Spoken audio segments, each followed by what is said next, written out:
Lowering your standards often disguises itself as maturity, tolerance, or being accommodating.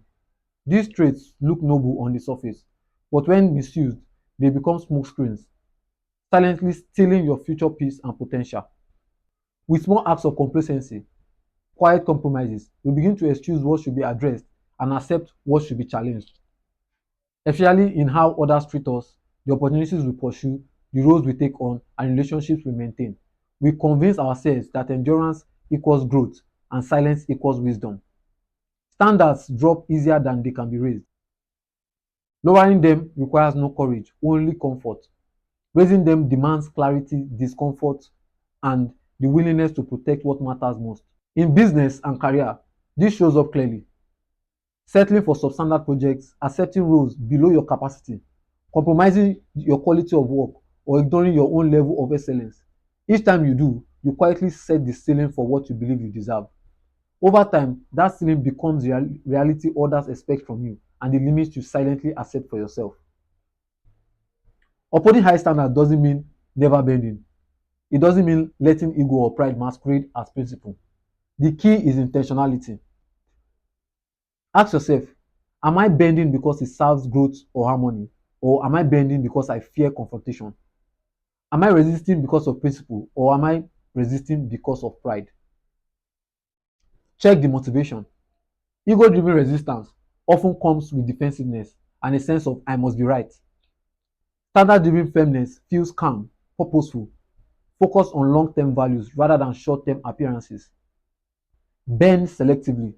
Flexibility is not weakness. Strategic bending, compromising on minor details while keeping your core standards intact, can build relationships, create opportunities, and foster collaboration.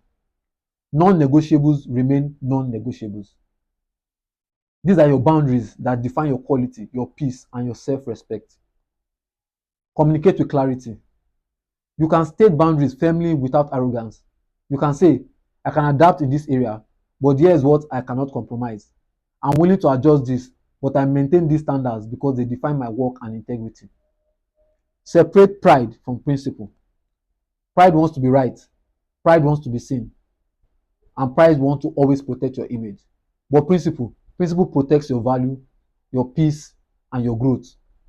The line is subtle, but noticing whether your resistance serves you or just your ego is crucial. Reflect and recalibrate. After decisions, ask yourself, did bending enhance or compromise your standards? The ongoing self check keeps your actions aligned with long term excellence rather than short term comfort or pride. Flex when it serves growth, stand firm when it preserves integrity. True balance is knowing which battles affect your peace and which ones are just feeding your ego.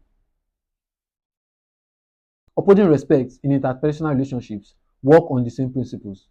Respect starts with knowing your value and consistently communicating it. Recognize disrespect early. Pay attention to subtle behaviors, interruptions, dismissive remarks, or repeated boundary crossing. Ignoring them signals that disrespect is acceptable. Respond calmly, not emotionally. Assertive responses carry weight. Emotional reactions often escalate conflicts. State your boundaries clearly. Use simple statements like, I don't appreciate being spoken to that way. I need space to share my perspective without being interrupted. Avoid over explaining or justifying yourself. Your boundaries are valid on their own. Be consistent. Address boundary violations as they occur. Ignoring repeated disrespect erodes your standards and encourages further violations. Separate the person from the behavior. Focus on the action, not labeling the person. For example, you say that comment was disrespectful, not or instead of saying you are disrespectful. Walk away if necessary. Some relationships only respect firmness when there are consequences. Leaving the toxic interaction calmly reinforces your standard of respect. Respect in relationship is reciprocal. Respect in relationships is reciprocal, but it starts with protecting your own boundaries. Calmly asserting what is acceptable and addressing disrespect directly builds trust, clarity, and long term harmony. Guard your standards carefully. They shape how you are treated, the opportunities you pursue, the roles you accept, the quality of your work, the relationships you maintain, and ultimately the peace, success, and identity you carry into your future. This also defines how you see yourself as a person.